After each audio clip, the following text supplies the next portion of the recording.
Meron po akong ipaparinig sa inyo. Interview kay Mayor Basti Duterte ng Davao City habang nandun siya sa dahig o kaya dinalaw yung kanyang ama. Ito'y may kaugnayan po sa nangyayari sa kanila at nangyayari sa ating bansa. Meron siyang hirit dito na dapat daw ang susunod na presidente katulad ng kanyang ama. Anyway, pakinggan natin bago natin bigyan ng analysis din at saka opinion itong sinasabing ito ng isa sa mga Duterte, Baste Duterte, Mayor ng Davao. Unang-una sa lahat, maraming salamat. Pangalawa, Daming tattoo pala nito, oh. Tattoo sa alam leg. ko, because you really believe in my father, nasasaktan din kayo. But kailangan yung tumiis lang kasi nasa sitwasyon tayo ngayon na di natin na naiwasan or di natin pinili. So, kung ano man yung mga nakita nyong or if you have learned anything or may gusto kayong nakita na gusto nyo ipatuloy, then you can manifest this through votes. Kung may nakita kayo, kasi wala na, because nobody can run for the presidency again. So, if we choose another leader for the Philippines, then piliin nyo yung tao na kung saan nyo nakikita yung nakita nyo sa tatay ko. Yan, oh. So, ayun. Yun yung punto nun. Pero alam mo, sa isang banda, sinabi nga ni Mayor Basti Duterte kung ating susuriin at liwanagin, karapatan niya sabihin yon, okay? Pangalawa, nakikita nyo, hindi nyo napansin na yung sinabi niya ay iba na kumpara dun sa kanyang mga sinasabi before at ng mga Duterte supporters. Di ba lagi sinasabi nila at mga supporters ay umalis na si Pangulong Marcos, mag-resign at palitan or hindi mahina daw presidente. Ngayon ang sinasabi, sa susunod na eleksyon o mag-eleksyon, eh dapat pumili na lang tayo ng ipapalit na katulad ng kanyang ama. So ibang issue yun. Ibig sabihin, may punto siya doon. Ang punto niya, parang napagod na rin sa kanilang mga ginagawang pabagsakin, palitan si Marcos, iupo si Sara. Mukhang alam niyang malabo na. Ang kanya sinasabi sa eleksyon na pumili ng mga sa tingin ninyo ay katulad ng kanyang ama, yun daw ang ilagay. So karapatan niya yun. Pero nagpapahiwatig yan na nag-iiba na yung kanyang statement sa aking observation at pananaw na hindi na siya nakapokus dun sa Marcos resign o Marcos kung ano man gusto sabihin. Ang kanya, mukhang ramdam niya na mag-i-eleksyon tayo at ang tamang pamamaraan ng pagpapalit ng liderato ng bansa ay sa eleksyon. Iyon ang punto dyan. Ngayon, doon sa issue pangalawang issue yung ang inyong iboto o gusto ninyong gawing presidente, yung katulad ng kanyang ama, abay nasa atin na yun. Nasa inyo na yun, kung yun ang gusto nyo. Kung ano ang ginawa ni Duterte at yun ang gusto nyo, nasa inyo yun. Kung ayaw nyo yung ginawa ni Duterte at ayaw yung ginawa yung style ng ginawa ni Duterte, hindi nyo iboboto yung kung sino mang kandidato. Hindi niya in-endorse yung kanyang kapatid. Hindi sinagsabi na kahit sino. Ang sinasabi niya, kung sino ang gusto nyo, nasa tingin nyo tama ang ginawa ng kanyang ama, di katulad ng kanyang ama ang iboto nyo. Ang suportahan. Parang ganun. Ayan, okay? So, kayong mga Duterte supporters, pakinggan nyo yung sinasabi ng mismong Duterte. Halatang hindi na rin siya naniniwala na kaya pang pabagsakin ang Marcos administration. Dahil nga, 4 na taon na yung pinababagsak, walang nangyayari.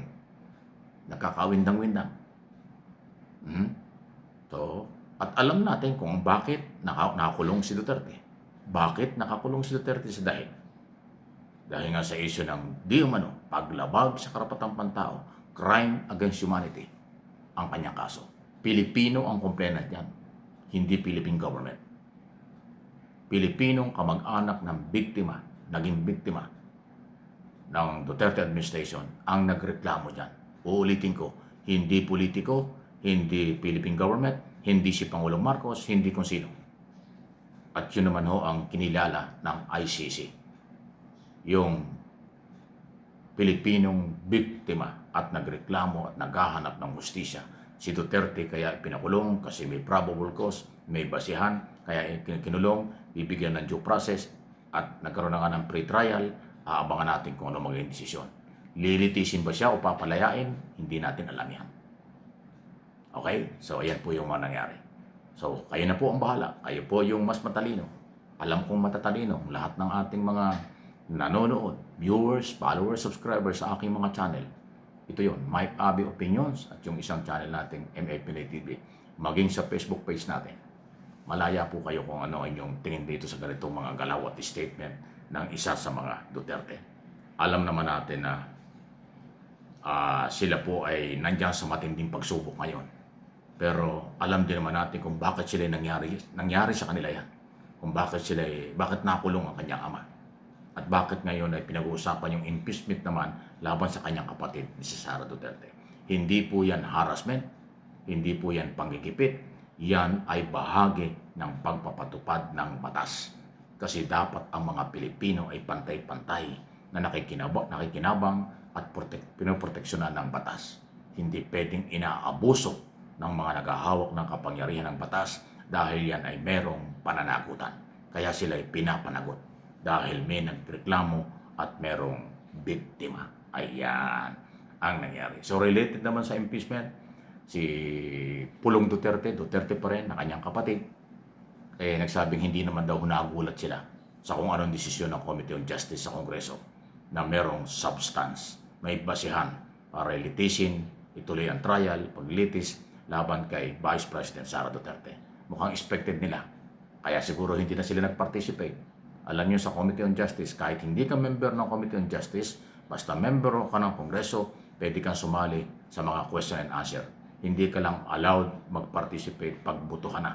At hindi ka rin allowed mag-file ng motion kung hindi ka member. Ikaw ay magtatanong lang, mag-oobserba lang, magbibigay ng ang iyong manifestation kung ikaw ay non-member.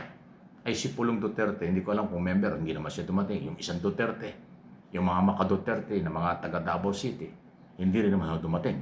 May dumating doon, taga Mindanao, akala natin ay magiging pro-Sara pagdating ng butuhan. Inilaglag din si Sara, si Rodriguez, alam naman natin. Rufus Rodriguez, marami siyang pagtutol. Pero nung butuhan na, sumang-ayon sila na mayroong substance. Isa lang doon ang bumoto, alam niyo kung sino. Yung humanga kay Ann Cortez. Yun lang ang naging kakampi. Ngayon sirang-sira pa dahil yung kanyang mga sinabi hindi katanggap-tanggap ng mga botanteng Pilipino sa buong mundo. Kahit hindi botante, lalo na yung mga kababayan. Alam na natin yan. Alam na ninyo yan. Si Mr. Suntay. Durog na durog siya. Ayon ang mga nangyari. Okay? Please like and share ng ating mga topic for information and education po ito. Opinion na may pinanguhugutan. Opinion na aking obligasyon at karapatan. Lahat tayo entitled dyan. Walang personalan. Mag-comment ng katanggap-tanggap at kapupulutan ng aral. Huwag yung wala sa lugar na nakakasira sa inyong pagkatao at pagkatao ng iba. Yun lang po yun.